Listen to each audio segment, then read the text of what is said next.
ஐம்பூதங்களால் ஆன இந்த உடம்பு அகலத்தில் வாழ்ந்து அண்டசராசரங்களில் எங்கு இருக்கிறோம் என்று தெரியாமல் மறைந்து போகும் இந்த உடலை சுமந்து கொண்டிருக்கும் ஆண் உருவங்களும் பெண் உருவங்களும் கல்யாணம் என்ற பெயரில் தன்னுடைய வாழ்க்கையை மீண்டும் அனுபவிக்க ஆரம்பிக்கும் பொழுது அதுவரை தான் படித்த பாடங்களை மீண்டும் அசப்போடும் போது அந்த வாழ்க்கையை அவர்கள் ஏற்கிறார்கள்.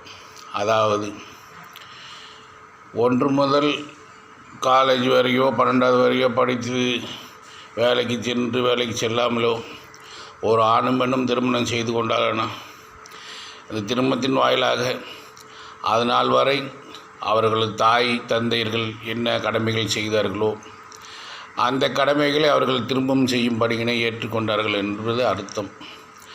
அப்பணி செய்வதற்காக அவர்கள் செய்கின்ற சந்தோஷங்களும் துக்கங்களும் அனுபவ ரீதியாக வரும்பொழுது நம் தாய் எப்படி இதை செய்தால், நம் தகப்பன் எப்படி இதை செய்தான், நாம் இன்று இதை செய்வதற்கு தடுமாறுகிறோம் என்று புலம்பி தள்ளிக்கொண்டிருக்கிறார்கள். வாழ்க்கையின் இது ஒரு பகுதி. எப்படி பாடங்கள் எத்தனையோ விதமாக இருக்கிற மாதிரி அறிவியல் எத்தனை, வரலாறு எத்தனை, இங்கிலீஷ் எத்தனை, கணக்கு எத்தனைன்ற அதே மாதிரி படிப்பு தான் இந்த படிப்பு. மனித உலகத்தில் வாழ்கிறதுக்கு தாய் தந்தையாகி வாழணும்னா இந்த வாழ்க்கையை நம்ம மீண்டும் மீண்டும் செஞ்சுக்கிட்டே இருக்கிற வாழ்க்கை, அவ்வளோதான், வேறு ஒன்றும் இல்லை.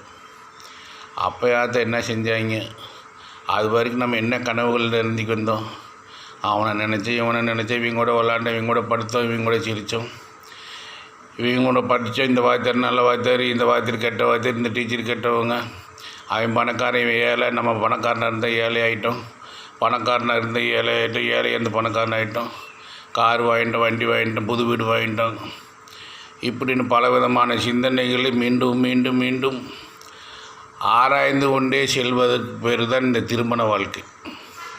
இந்த திருமண வாழ்க்கை என்பது காணாத ஒன்றை கண்டுபிடுவதற்காக போராடுகின்ற ஒரு போராட்டமாகும்.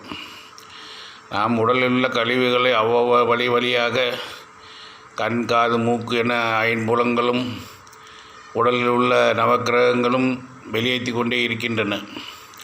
வெளியேற்றாத ஒரே ஒரு உறுப்பு, அந்த உறுப்பு அதை வெளியேற்ற வேண்டிய இடங்களை தேடி தேடி ஒரு வழியாக இருமனம் ஒரு மனமாகி அந்த கழிவுகளை வெளியேற்றும் பணியினை செய்ய ஆரம்பிக்கும் பொழுது அதனால் வரை கற்று வந்த மனக்கழிவுகளையும் மன சிலைதங்களையும் மன எண்ணங்களையும் மன ஓட்டங்களையும் மீண்டும் மீண்டும் அது செய்து கொண்டே இருக்கும். இதுதான் கல்யாணத்தின் மேலே ஆணுக்கும் பெண்ணும் உள்ள விருப்பம். கடவுளை அறிந்தவர்கள், கடவுளை கல்யாணம் வேண்டாம் என்றவர்கள் இப்போன்றவர்கள் சொல்லிக் கொடுத்த வழியை யோசித்து பார்த்தோம்னால் இது படித்த படிப்பை மீண்டும் மீண்டும் பெயிலாகி படிக்கிறது மாதிரி இந்த படிப்பு. நாம் கல்யாணம் செய்து கொண்டு வாழ்கின்ற வாழ்க்கை நம் தாத்தா பாட்டிகள் போல் வழியாக நம்ம அது பெயிலாகி படிக்கிறது மாதிரி.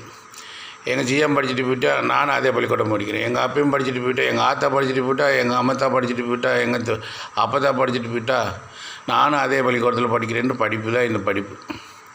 இதுக்குள்ளே இருக்கிற போராட்டம் இருக்க ஒரு வித்தியாசம். கால வேறுபாடுகள், நம்மளுக்கு கிடைக்கின்ற உணவு வகைகள், நமக்கு கிடைக்கின்ற பழக்க வழக்கங்கள், நம்மளை சுற்றியுள்ள சூழ்நிலைகள், இதுக்கு தகுந்தவாறு கால ஓட்டங்கள் ஓடிக்கொண்டே இருக்கும்.